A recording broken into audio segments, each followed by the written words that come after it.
Welcome back to the Marvel Movie Minute, a daily podcast in which we explore the films of the Marvel Cinematic Universe 1 minute at a time.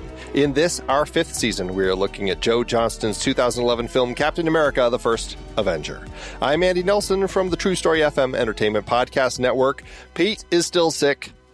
Fingers crossed he will return soon for all of us. But right now, we're talking about minute 38. Whew! This is a hot minute. This is a sweaty, hot minute. This movie begins with Erskine calling for Mr. Stark to open the rebirth cradle and ends with Fred Clemson and his shady notes from Alan Silvestri. Back on the show, we have Krissy, Lenz, and Nathan Blackwell from the Most Excellent 80s Movie Podcast. Thank you for having us on for the Thirstiest minute.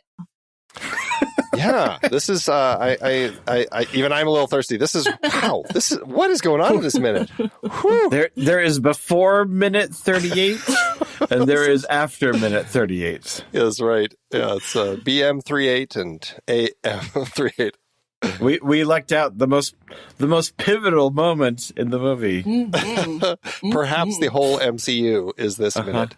Now, I will say, Krissy, you, when we had you on to talk about Iron Man, you very specifically picked some minutes where Tony was I guess you could say the peak hotness for Tony in that particular film. He's in the cave, he's sweaty, he's wearing like I can't remember if he had no shirt on, but he's working the iron and he's kind of like pounding with his hammer. Yeah. And he's just all sweaty as he's kind of working hard. And now here we are talking about this minute with a very hot, very buff, sweaty Chris Evans. I'm wondering, should I just keep having Krissy on for all these minutes where these heroes are revealed at their most hot? I would appreciate it, Andy. I mean, I'm available. You missed Thor last season. You didn't get to talk about that very hot minute where he's walking around in Smith Motors. But here we are with this one. I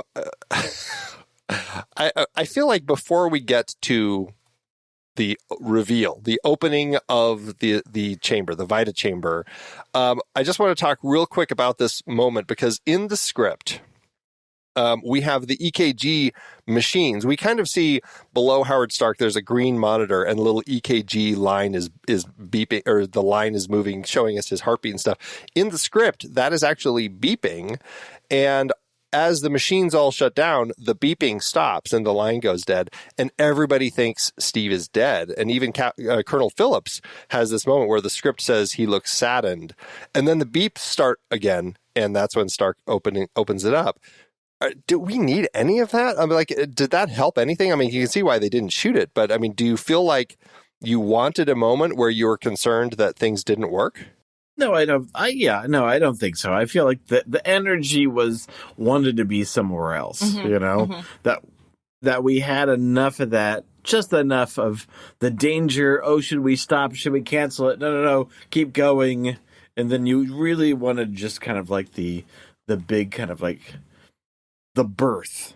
It was a weird thing in the script. I'm like, why did they think that was even necessary to play it up like they'd accidentally killed him in the process of all this? I mean, we all know it's a Captain America movie. We're here to watch this guy become Captain America. Yeah. Why bother playing with this whole thing? It just seems so strange. This is what we want. We want the success of this moment because we've got a whole other rest of the film to watch. And so this is that moment where you get the Vita Chamber opening up, Alan Silvestri's score kicking in at the most heroic, Captain America theme. And holy cow, Chris Evans is all swole up in there. What do you think, Krissy? Oh, man. The little coffin did a bunch of sit-ups for him.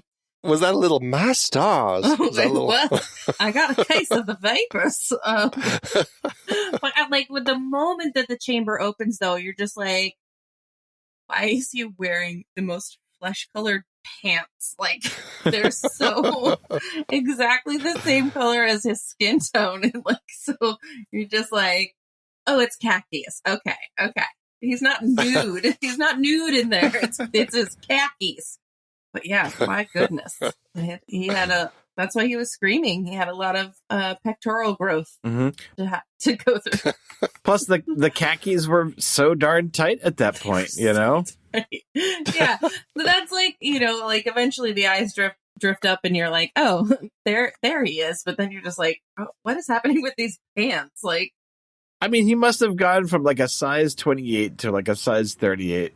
I have to imagine that whatever fabric they had with these kind of the issue army khakis that puny Steve was wearing when he went in, that Howard Stark had started experimenting with stretchy fabric that later he would kind of gift to Bruce Banner so that he perpetually had pants that fit. It's the weirdest thing. Like, why?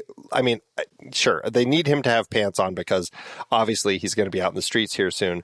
But at this particular point, it's like it would have made so much more sense for him to just be wearing like boxer briefs or something, or a scrub. Yeah, you know, right. Yeah, like 1940s pants are not known for their give. Like, you know, like. It's such a strange thing. The other interesting thing is when he went into this Vita chamber, when it closed on him, he had those shoulder pads on his pecs, holding they actually were full of needles injecting the serum into him. He also had the two clamped onto his arm, and he had like this belt strapped around his waist that a nurse had put in place. None of these are on. I have to assume that he swole so much that everything just kind of popped off. And like, out of respect, nothing could, out of respect, they retreated. Or either that, or they were just on fire because because of everything going on here. Maybe that was the light that we're watching with all of this. Yeah. Okay, we all know that the reality of this is that these actors work incredibly, incredibly hard to get their bodies like this, to make it work. How much do you think that Chris was lifting right before this shot? Like, we know offset, like right off the frame of the shot, he probably has bench presses and other things that he's doing. Like, how much do you think he's actually pumping at this point to just get all the blood into his muscles so that he looks this way? Because, I mean, he's like a balloon. Yeah, yeah. There's so much, in the past, there's so much discussion about the standards of female beauty and all the things that they need to do to present them. But in the last 20 years, there's just been an arms race, like a literal arms race of just getting as shredded as possible. And you can see it in these movies. It's like in the movies we watch from the 80s, like, a Kurt Russell dad bod is also it's like totally different, night and day between what we see in these Marvel movies, which is all those 80s dad bods are also unattainable by me, but it's a totally different universe than where we are now with, Chris Evans, Chris Hemsworth, and the amount that they're just expected to get ripped. Like Henry Cavill was talking about it, how, to look that ripped, you can't drink water for 2 days. You have to be dehydrated so you can see all the veins and all the musculature. Like, it gets to the point where you can actually smell water. You can wow. That's so gross. Holy cow, that's horrifying. Yeah.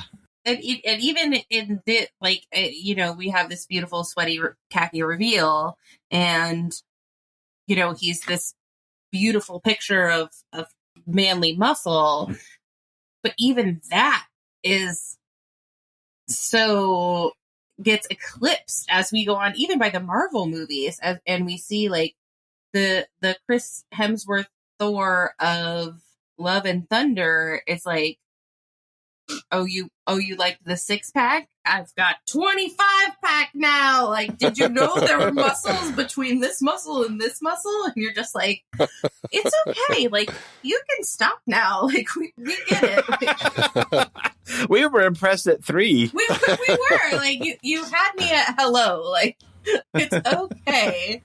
And it's just, oh God, it must be so hard on them to just be like, they're like, we think we got the take, Chris, but could you just 3 or 4 more pull-ups just real quick and we'll just go again. Right.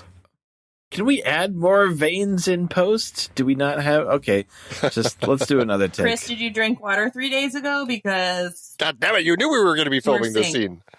Yeah. What were you thinking? It is funny though, because I mean, yeah, I guess in the 80s there was that it was either like the Kurt Russell sort of bod, or you had like the bodybuilder types like or boxers like Sylvester Stallone and Schwarzenegger that were kind of the opposite, and they were much more like the intense big action sort of things. Yeah, they were distinctively that. Yeah. Exactly. And now it is really kind of become a blend of all of that, where you have all of this kind of coming like together. Chris Pratt and Kumail Nanjiani have to get totally ripped as soon as they're hired to be, you know. And for what? And for what? Like, Kumail, I'm sorry, but did we like need that? I don't think so. Like, some people don't necessarily need to, like, you know, you watch Die Hard and you're like, that's a perfectly fine body, Bruce Willis. Like, I'm on board with it. Right. Yeah. By the time we hit Ant-Man and Paul Rudd was like, you know, buffing up and everything, I'm like, I think we might have hit a point where all of a sudden it doesn't make sense anymore. Yeah, I mean, once you get too many six packs, you stop seeing the six. You're just like, okay, yeah, I've taken it for granted now. I've hit a critical mass of abdominal muscles, and now they mean nothing to me. When you look at the shift, I suppose, in the way that they're like reveling in great bodies, I feel like there was so much more of that for male gaze in the before this, but like 80s for sure really felt very heavy in the male gaze with all these hot women in ridiculously small outfits, and it was like a thing that went on for probably far too long. And I'm wondering if there's just like this shift with kind of just the filmmaking culture in society where it's like, you know, it's time for the guys. And I wonder if that's part of it, or if it's just a superhero thing, or what. But it does seem to be a thing right now. And, you know, I mean, I don't think it's a huge issue, but it is something that it does hit a point where it's like, you know, how much longer do we need to keep doing this? Mm-hmm. Yeah, I do think that that the superhero genre itself has the expectation of having these man gods, you know?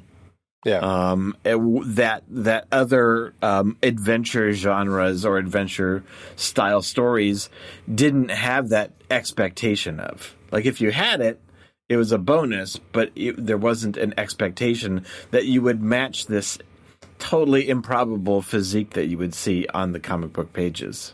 Right. Yeah, and I feel like that just kind of trickled over and just kind of bled over into, because of the success of the superhero movies, went into all expectations of what a male action hero is supposed to look like now. Mm-hmm. Mm-hmm. Are we seeing much of that outside of the superhero films, though? I mean, I guess we kind of, I don't know. I guess there are things like, you know, the Fast and Furious franchise. I don't know if they are focused so much on that. No, that's about the cars. That's yeah, all it's more about cars. the cars. Well, you still got to have like The Rock and Vin Diesel, you know. Yeah. Well, yeah, but The Rock is like a huge person, right? So The Rock and even Arnold Schwarzenegger and John Cena, they're gigantic people. So with or without muscles, they feel more like the throwback to like the Schwarzenegger and Stallone from the 80s, sort of. Exactly. Yeah. Whereas like Chris Evans would be a normal size hot man if you just let it all go a little squishy. You know, but the Rock is going to be a huge man even if he is squishy. So like the muscles are all great, but your Chris Rocks and your Chris Pratts and you're really generally all your Chris's, if they didn't have that like really jacked up everything, they would look like every guy that you see on the street, you know? So there's a difference. Well, I mean, look at Chris Evans in something like Knives Out. Like, You don't think of that in that. No, you do, but he does, whatever is underneath, he fills out a sweater quite nicely. So well done, Chris Evans. But I think like in the expectations of like Daniel Craig with James Bond, like he is expected to get, you know, even for his age, to get as ripped as possible. Mm-hmm. Not huge, but definitely like. Well, yeah, that might be the first James Bond where they were kind of expecting that from, because you have that moment with Casino Royale when he comes out of the beach or out of the water on I think Bahamas, and it's like the reverse of what we've always had in a James Bond movie, where it's like Halle Berry coming out of the water, a few years before, and now here it is James Bond coming out of the water, and he's the one who's like the beautiful one, and so it's an interesting shift in kind of the way that people are viewing these stories. Mm-hmm. All right, well.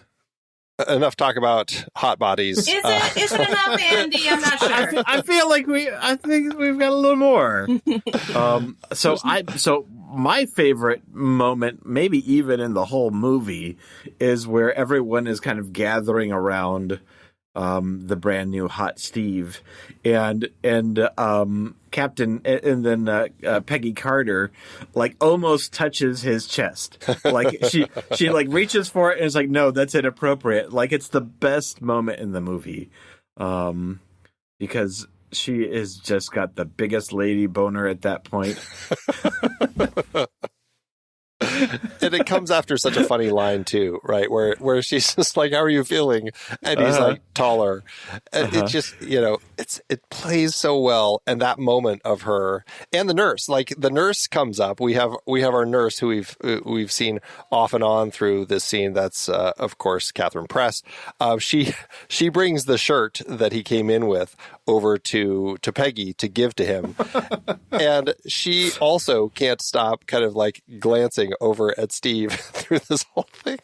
Well, and even like Howard Stark is like helping him out. Like he's got like his armor. Like it's like, oh, I'm so tired. And did all those sit-ups.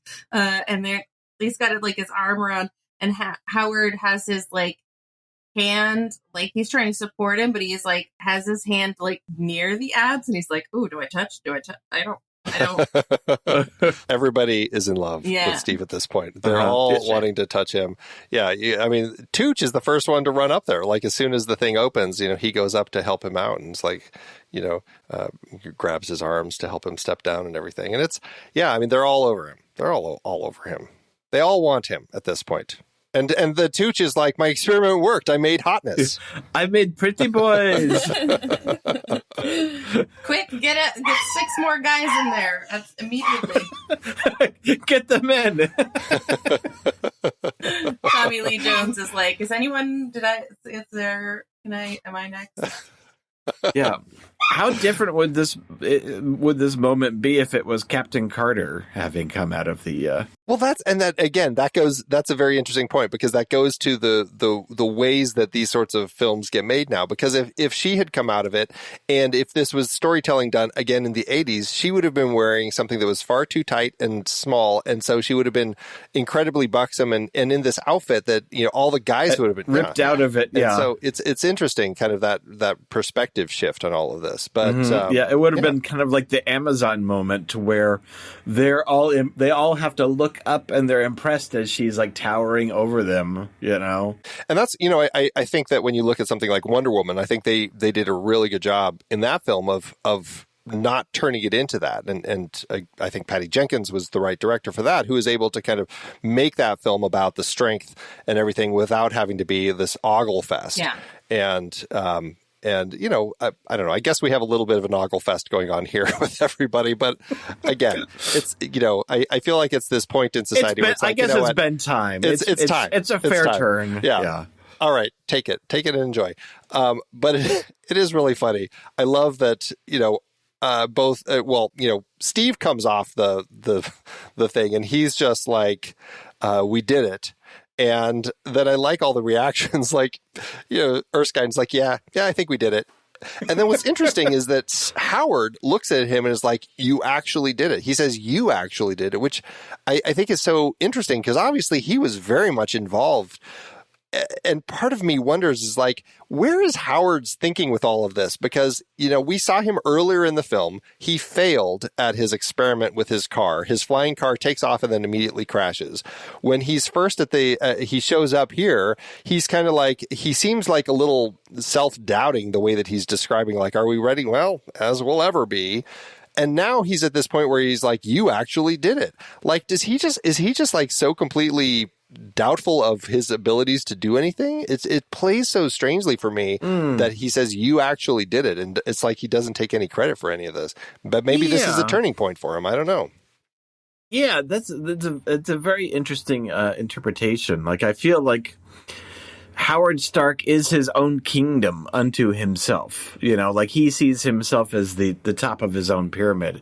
And so he's doing a team up with Stanley Tucci, but he doesn't fully believe or necessarily, you know, trust or even understand the science that he is his own pyramid too.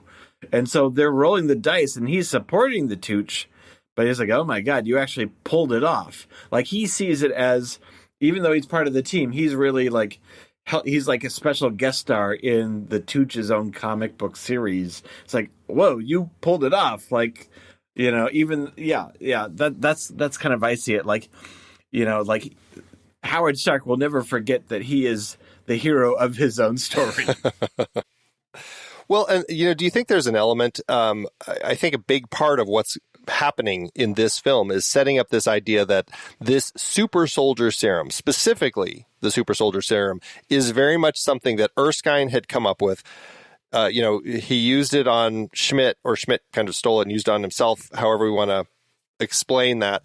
And here he is using it on Steve, and it works with Steve. There's one vial left, and we're going to find out what happens with that here in a bit. But at this point, you know, what we know that Stark kind of contributed to this was the Vita-Rays. And so I wonder if there's an element of by having Howard Stark say, you actually did it, it's kind of continuation of this idea that nobody else except for Dr. Erskine knows how to do this super soldier serum. And that is the core element that would make more of these super soldiers like Steve Rogers. And perhaps we need him to say that so that it doesn't become something like once Dr. Erskine gets killed that Howard said, oh, it's fine. I can just whip up another batch. We're good. Yeah, I got this. Keep putting men inside. Let's make more. Yeah, I mean, I think that's it. You hit the nail on the head. It's like, they can't just keep making Captain's America. The Captain's America. That would actually be really interesting if this whole thing doesn't happen where where Erskine gets killed and they just keep cranking more of these people out. Would they all just end up doing dog and pony shows for the army? Like, they'd end up like the Rockettes, you know? It's like the dancing super soldiers. The Thunder Down Under. Yeah, that's exactly what it turns into. Yeah. It's like a whole magic mic. Yeah. You know, this is hilarious. What this becomes. The next one to come out is Channing Tatum. Yep. Right. We get quick shots, like reaction shots from upstairs, the observation booth, as Senator Brandt steps up to go downstairs. And of course, we already mentioned Tommy Lee Jones, son of a bitch. They did it. I love it. God, does that not feel like just the perfect example of a Tommy Lee Jones line? Yeah. I love it. Like, son of a bitch did it. Yep, that's something Tommy Lee Jones would say. Like, I wouldn't even be surprised if he just came up with that on the spot. They were like, all right, go with it. That's why. No, I got the line. I got this. And we get, you know, Richard Armitage, Fred Clemson. At this point, I guess we're getting to a point where it's like, quote, Fred Clemson. Who is this mysterious figure? He seems... How do you both read his face? Like, can either of you remember when you first saw this movie, did you think anything about this particular person? Any suspicious thoughts? Or what were you reading as you saw him? Because we get this shot of him sitting there. He kind of has this smile, and he stands up. The camera tilts down to reveal he's left his cigarette case in the seat. How did you... Do you remember what you thought about this? I definitely thought like because it's two things that happened. Like he definitely has this like son of a bitch did it moment where he's like, wow, guys, high fives all around. And then I just like, what is that box? I didn't know what it was. But then they show him again and you're like, oh shoot, he's evil. No, he's definitely evil now. Like the face is telling me now that he's evil. But the moment before that, he seemed like he was into it. He was part of things. And so there's a definite shift between the two like moments. We get a lot of his face and reactions. Yeah, he does a great job of being someone that you want to be a good guy, and when they make that twist, it's nice and delicious. You know. And it plays well. And I mean, I guess at this point, we know we saw that moment earlier where Schmidt was when Dr. Zola says, "Shall I give the order?" And Schmidt says, "It has already been given." We're like, okay, something is going on with Dr. Erskine. We don't know what. We did see a bunch of suspicious looking characters outside the antique shop. Does that have something to do with it? But we're slowly starting to get that idea like, oh, this person might be, there's something here. And yeah, the idea that he left something in his seat, I guess that's one of those things where the music isn't quite playing evil yet, but there's something suspicious about why is he leaving something in the seat? You know, and the camera's clearly emphasizing it. So it's definitely designed for us to be thinking. Yeah, we're kicking. It's one of the things that I really like about this movie is just kind of the homage to like the old like Republic serials, you know, that this feels like an adventure movie from the 40s, you know, and so like this whole sequence reminds me of something that might have been in like Spy Smasher or something like that. Even like the sets almost have like a black and white feel to it, you know, and so just this classic like, you know, oh, one of the guys is a secret Nazi spy, and he's got a bomb that's gonna go off. Like it all totally like works into that, you know, that kind of like Republic serial adventure film that the Rocketeer is 100% made of. Totally shares the same you know, tone that that Johnston used for the Rocketeer. It very much feels of that world. So we get this final moment here as everybody kind of comes downstairs. They're all congratulatory. We already have that fantastic moment where Peggy has to stop herself from actually touching Steve's pecs. Just all of the great stuff. She gives him his shirt. Brandt and Phillips have a little line. And then the camera has this great kind of truck in toward Clemson at the back, lit kind of from below. So he looks incredibly evil. Alan Silvestri's music definitely takes a darker turn here. And then he and Erskine share this look as Erskine kind of catches this guy standing by himself in the distance there. I feel like at this point, yeah, this minute is ending at this moment where we're like, this guy is 100% bad and something is about to happen. And it's a great, for our purposes, it ends up being a great cliffhanger here. Yeah.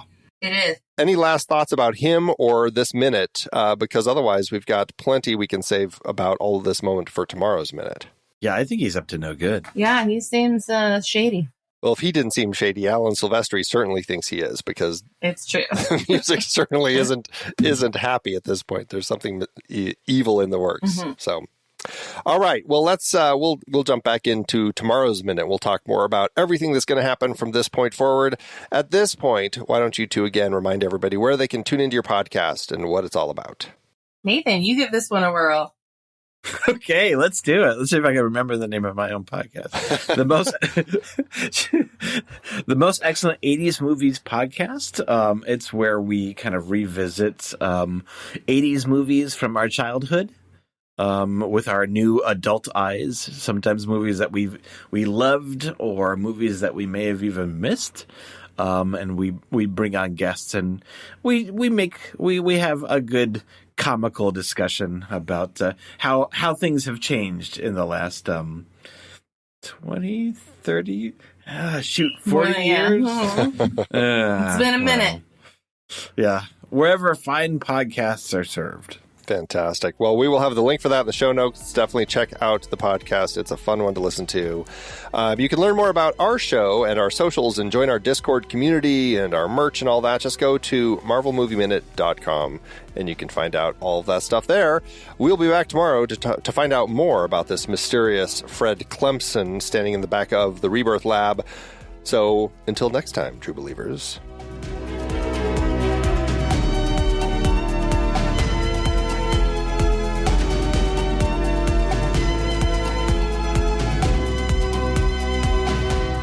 Marvel Movie Minute is a production of True Story FM. Engineering by Andy Nelson.